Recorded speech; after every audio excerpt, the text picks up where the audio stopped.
যারা এবার 2022 সালে মেডিকেলে ভর্তি পেয়েছো তাদের সবাইকে অভিনন্দন। অ্যান্ড যারা এই আগস্টের 1 তারিখ থেকে মেডিকেল কলেজে ক্লাস শুরু করবে তাদের সবাইকে মেডিকেলে স্বাগতম।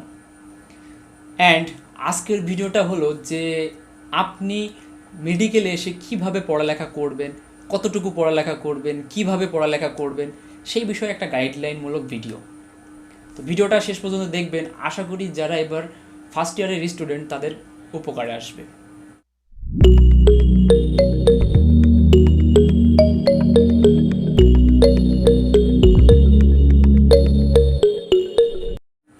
এখন প্রথম কথা হলো, আপনার মেডিকেল লাইফ আপনার একাডেমিক লাইফের থেকে টোটালি আলাদা, এটা আপনাকে মানতে হবে। কারণ আপনি যে জিনিসগুলো যেভাবে পড়ে আসছেন, মেডিকেলে এসে অনেক জিনিস আপনাকে টোটালি আলাদাভাবে পড়তে হবে। মেডিকেলটা যেহেতু ইংলিশে লেখা অ্যান্ড ইংলিশ মিডিয়াম, সেহেতু একটু কষ্ট হয়ে থাকে প্রথমের দিকে, বাট ভয় পাওয়ার কিছুই নাই। 1 মাস 2 মাস পরে এটার সাথে আপনি মানিয়ে নিতে পারবেন, অ্যান্ড আপনি খুব সহজেই তখন এটার সাথে নিজেকে খাপ খাইয়ে নিতে পারবেন। অ্যান্ড এটা নিয়ে কোনো ভয় পাওয়ার কিছু নাই। অনেকে ভয় পায় যে ইংলিশে লেখা সব কিছু, ইংলিশে ভাইবা, স্যার আমাকে ইংলিশে কোশ্চেন করবে, আমাকে ইংলিশে অ্যান্সার দিতে হবে, কি না কি হবে, এই যে একটা ভয়, এটা নিয়ে আসলে ভয় পাওয়ার কিছু নাই। প্রথম আইটেম দিতে যাবেন যখন ভাইবা দিতে, তখন একটু ভয় লাগবে।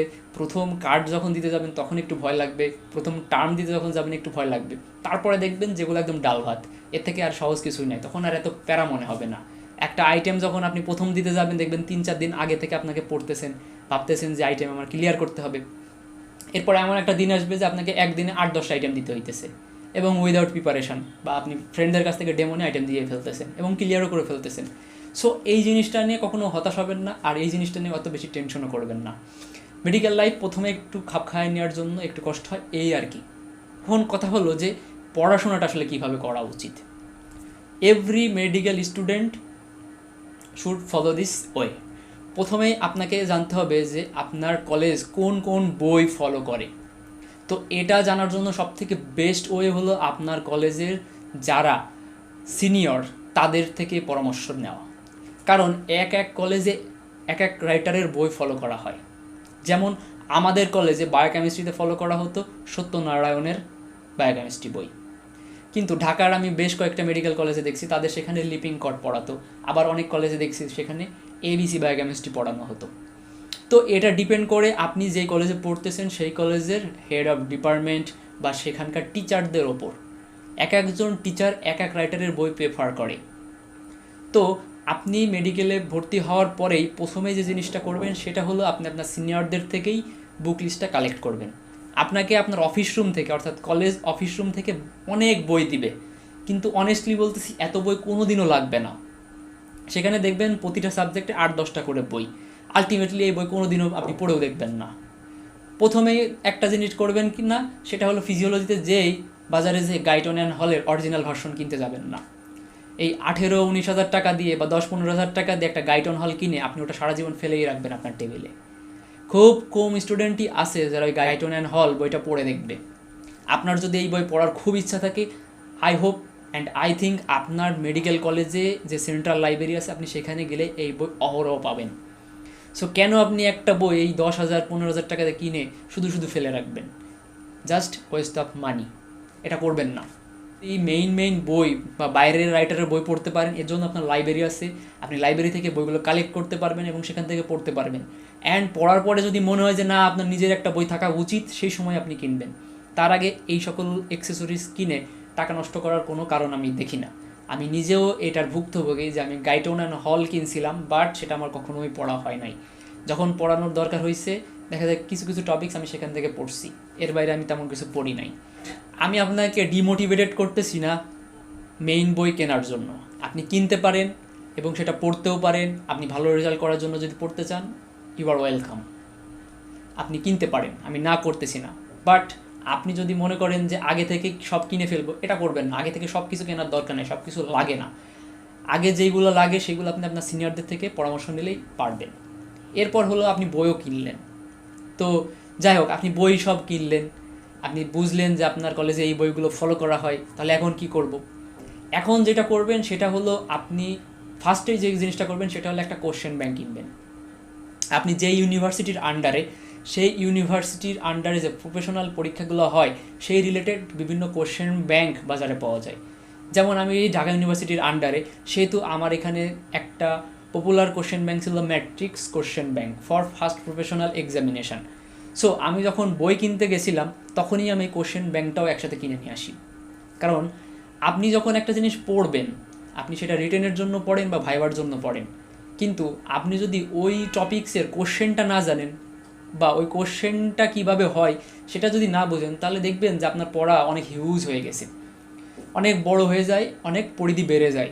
কিন্তু আপনি যদি জানেন যে এই টপিক্সের মধ্যে এই কোশ্চেনগুলো আছে, তখন আপনি কোশ্চেনও জানেন এবং এই কোশ্চেনের উত্তর কোনটা হবে আপনি সেটাও পড়ে বুঝতে পারবেন।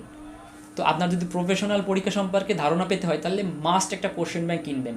কোশ্চেন ব্যাংক কিনলে একটা উপকার পাবেন এটাই যে আপনি কোশ্চেন ব্যাংকে দেখবেন যে কার্ড ওয়াইজ টপিকসগুলো দেওয়া আছে, অ্যান্ড কোন কোন কার্ডে কোন কোন কোশ্চেনগুলো খুবই ইম্পর্টেন্ট সেটা 3 স্টার কোশ্চেন দেওয়া আছে, কোনটা 2 স্টার কোশ্চেন, কোনটা 1 স্টার কোশ্চেন, এই কোশ্চেনগুলো সেখানে দেওয়া আছে। আর এই কোশ্চেনগুলো আপনার ইউনিভার্সিটি থেকে প্রফেশনাল পরীক্ষায় দেওয়া হয়।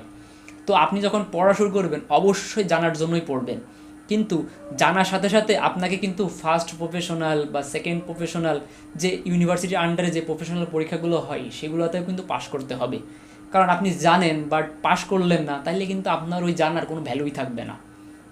তো আপনি যদি প্রথম থেকেই কোশ্চেন ব্যাংকগুলো একটু ফলো করেন, যেই টপিক্স পড়তেছেন সেই টপিক্স রিলেটেড কোশ্চেন ব্যাংক থেকে কোশ্চেনগুলো একটু যদি সলভ করে ফেলেন, তাহলে দেখবেন প্রফেশনাল পরীক্ষার আগে আপনাকে কোশ্চেন ব্যাংকই সারা কিনতে বলবে, অ্যান্ড তখন আপনাকে এত প্যারা খাইতে হবে না আর এত প্রেশারেও থাকতে হবে না। তো আপনি যদি কোশ্চেন ব্যাংকটা প্রথম থেকেই আস্তে আস্তে করে শেষ করে ফেলেন, দেখবেন যে প্রফের আগে 1 মাস সময় পান বা 1.5 মাস সময় পান, আগেই আপনার কোশ্চেন ব্যাংক শেষ। তখন আপনি পুরো 1.5 মাস বা 1 মাস জাস্ট আপনি রিভিশনের উপর থাকবেন।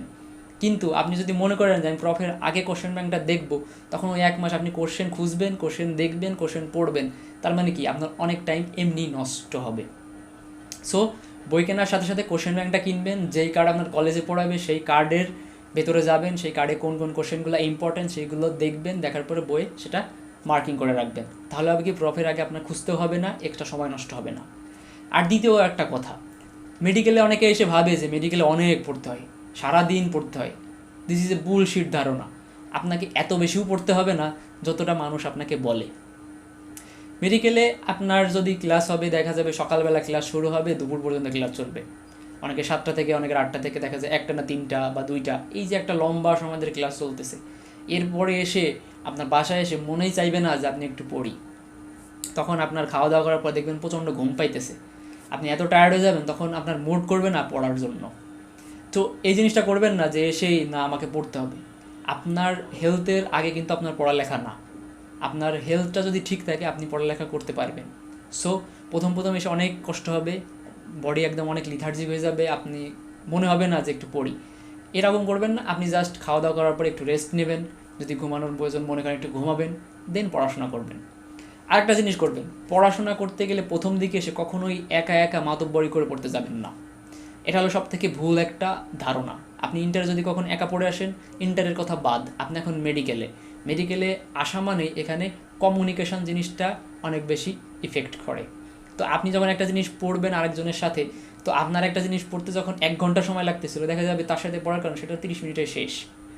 সো আপনি আপনার রিডিং পার্টনার বা আপনি যদি হোস্টেলে এসে থাকেন বা গণরুমে থাকেন, আপনার কোনো বিশ্বস্ত ফ্রেন্ড বা আপনি যার সাথে পড়লে ভালো ফিল করেন তার সাথে বসে বসে পড়বেন। এতে হবে কি, আপনি যে জিনিসটা পড়তেছেন সেই জিনিসটা ইজিলি বুঝবেন, সেটার উপর আপনার কনসেপশনটা ক্লিয়ার হবে, ধারণা ক্লিয়ার হবে। আর আপনি যখন একটা জিনিস বুঝে পড়বেন, তখন দেখবেন যে কোনো পরীক্ষা হোক, ভাইবা হোক, রিটেন হোক, আপনি ইজিলি সেই কোশ্চেনের অ্যান্সার করে আসতে পারবেন।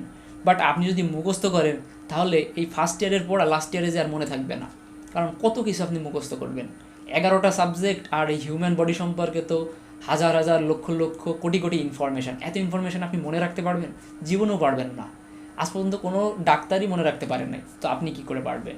তো এই চিন্তা করবেন না যে আমার সব মনে রাখতে হবে, সব মুখস্থ করতে হবে। মুখস্থ করবেন না, বুঝে পড়বেন, দেখবেন পড়ালেখা খুব ইজি। আর যখন আপনি বুঝে পড়বেন, তখন আপনার এই সারাদিন ধরে বক বক করা লাগবে না, অর্থাৎ বই নিয়ে বসে থাকা লাগবে না।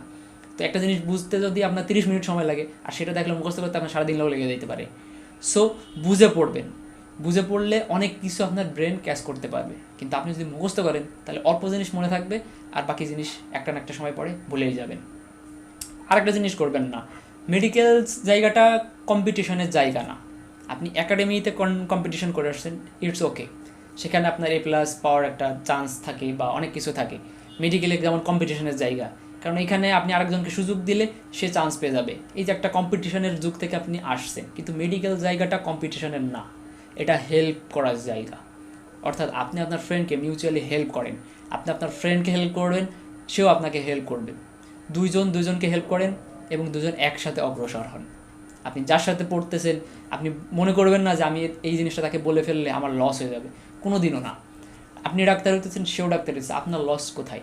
আপনি পাশ করতেছেন, সেও পাশ করতেছে, লস কোথায়? কোনো লস নাই। সো মেডিকেল কম্পিটিশনের জায়গা না, এখানে কম্পিটিশন করবেন না। কম্পিটিশন করলে আপনার মধ্যে ডিপ্রেশন আসবে, হতাশা আসবে, জেলাসি আসবে, আপনি মানসিক অশান্তিতে ভুগবেন। তখন আপনি হুট করে কোনো একটা আননেসেসারি ঘটনা ঘটলেই আপনি তখন ডিপ্রেশনে পড়ে যাবেন। একাডেমিতে যেমন হয়তো আপনি কোনো দিন ফেলের মুখও দেখেন নাই, জীবনে আপনি কোনো দিন ফেলই করেন নাই, এই মেডিকেলে এসে দেখবেন যে আপনি যখন ফেল করবেন তখন খুব বেশি ডিপ্রেশন লাগবে, হতাশ লাগবে, মনে হবে যে আপনি মেডিকেলে এসে খুব বড় ভুল করে ফেলছেন, এর থেকে বড় বোকার কেউ নাই। বাট বিশ্বাস করেন, মেডিকেলে ফেল কমন জিনিস।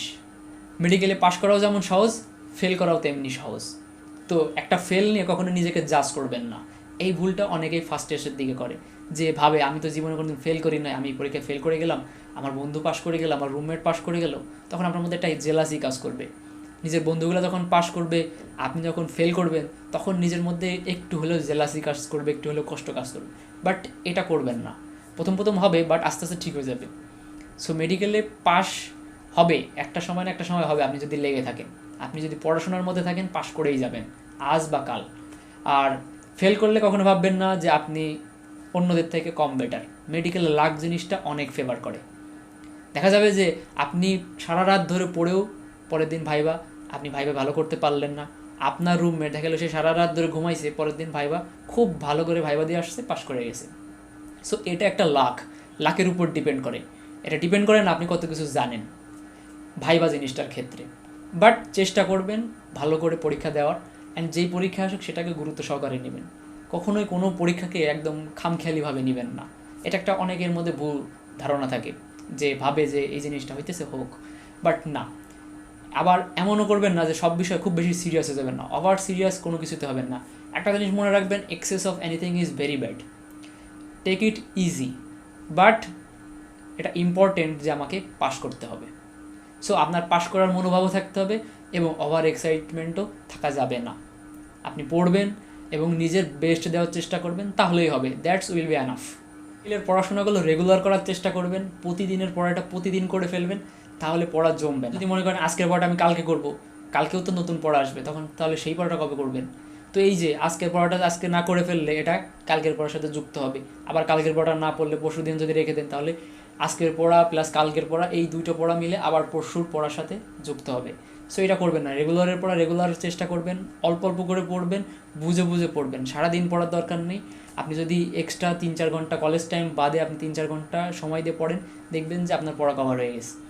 এবং চেষ্টা করবেন রেগুলারের পড়া রেগুলার করতে, অ্যান্ড কোনো পরীক্ষায় কখনো অ্যাবসেন্ট থাকবেন না। এটা আপনার প্রতি স্যারদের একটা খারাপ ইমপ্রেশন তৈরি করে। যে পরীক্ষায় হোক, সে ছোট একটা আইটেম হোক, ছোট একটা কার্ড হোক বা একটা টার্ম হোক, আপনি কখনোই কোনো পরীক্ষায় অ্যাবসেন্ট থাকবেন না। আপনার প্রিপারেশান ভালো থাকুক বা না থাকুক, আপনি যদি পরীক্ষায় বসে ফেলও করেন, সেটাও আপনার জন্য বেনিফিট, কারণ আপনার একটা এক্সপিরিয়েন্স হবে। কিন্তু আপনি যদি মনে করেন আমার প্রিপারেশান ভালো না, আমি পরীক্ষায় বসবো না, এটা হলো সবথেকে বোকামি একটা পরিচয়।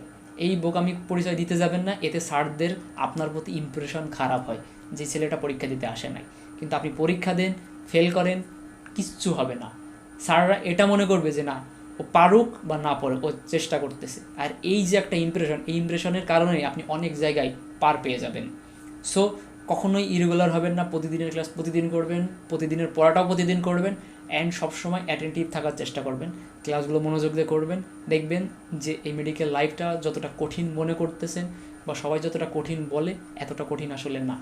আপনার যদি নিজের মধ্যে ইচ্ছা থাকে ভালো ডাক্তার হওয়ার, এবং আপনি যদি চান অনেস্টলি যে আপনি ভালো একজন ডাক্তার হবেন, তাহলে আপনি যে কোনো মেডিকেল কলেজ থেকেই আপনি ভালো ডাক্তার হতে পারবেন।